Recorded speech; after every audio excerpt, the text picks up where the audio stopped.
reaction to the most wonderful speech of Attorney Vic Rodriguez. To all those who had spoken their pieces, nakakakilabot at nakakapanindig balahibo. Tapos, meron akong narinig na komento doon kanina. Kung ang panawagan ay Marcos resign, paano kung hindi mag-resign? Anong gagawin natin? So,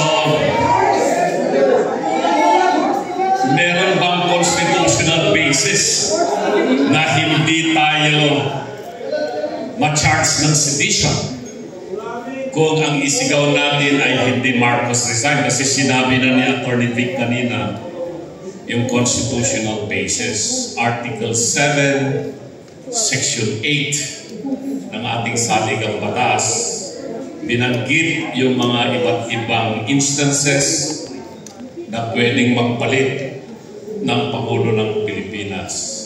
In case of death, in case of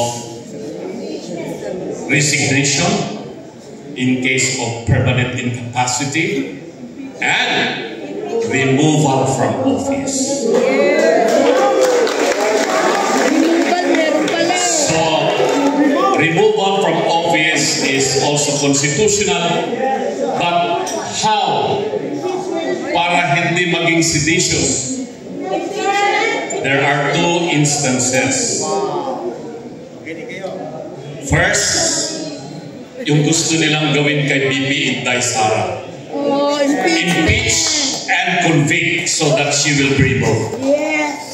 If you can do that to the Vice President, to the Ombudsman, to Justices of the Supreme Court, to the members of the Constitutional Commission, you can also do that to the President as we have done against former President Joseph Estrada.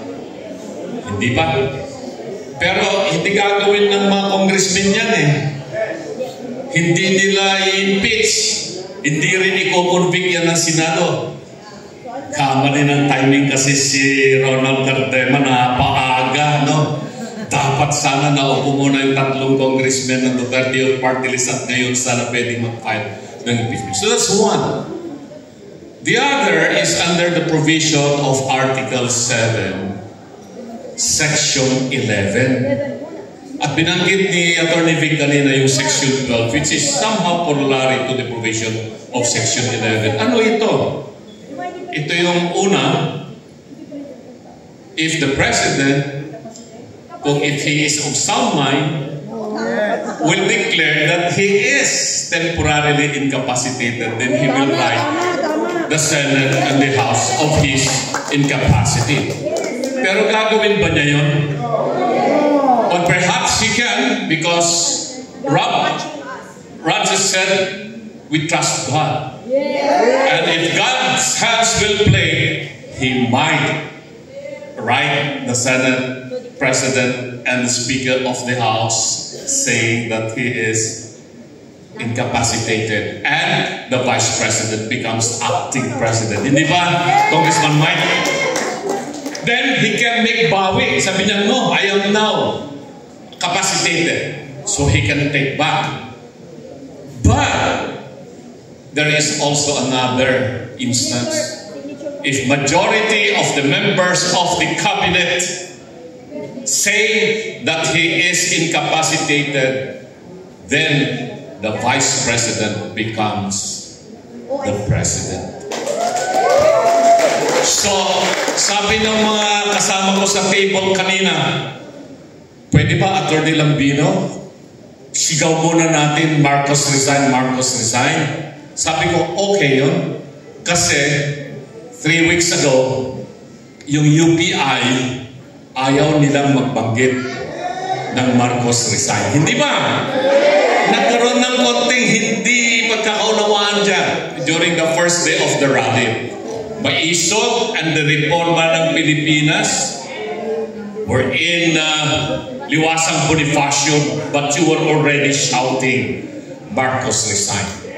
And now, with the coalition of Save the Philippines, kasama na dyan ang Maisog, ang UPI, ang Reforma Pilipinas, PDP Laban, and all the other pastoral organizations, everyone agreed that the narrative now of this group is Marcos resign. So we are now on that stage and we have agreed. That's why we are all gathered here. But if he doesn't resign, then we go to the next level. Ano yung isigaw natin? Ano yun? Sabi dyan, nakalagay yun. BBM, you are fired. Katulad ng ginawa nila kay Iis Bersamin. Did he resign? No! He did not resign. He was fired. So, we gave him that mandate. We voted for him. Attorney Vic said, nabudol tayo lahat. So we can now withdraw, and we are withdrawing that mandate. Then the cry would be, you are fired.